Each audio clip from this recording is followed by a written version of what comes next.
बिस्मिल्लाहिर्रहमानिर्रहीम। अब 3 घंटे हो गए हैं। 3 घंटे से मुझे इन्होंने यहाँ रखा हुआ है अदालत के अंदर, जाने नहीं दे रहा है।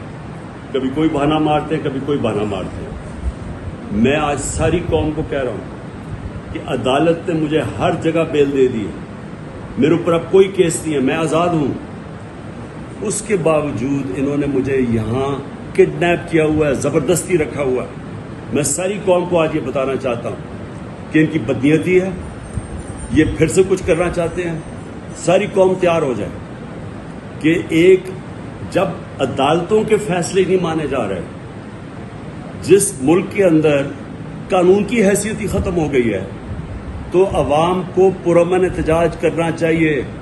नहीं तो हम भेड़ बकरियां बन गए हैं। अब जब आइन की भी कोई परवाह ना हो, जब कानून की भी परवाह ना हो, जो ताकतवर हो जो मर्जी चाहे, कि अदालत ने फैसला कर दिया कि मैं आज़ाद हूँ। 3 जजेस ने हाई कोर्ट के फैसला किया है, उसके बावजूद मुझे यहाँ रोका हुआ इन्होंने पिछले 3 घंटे से। मैं सारी कौम को अभी बता रहा हूँ, आप पुरअमन तरीके से एहतजाज के लिए तैयार हो जाएं।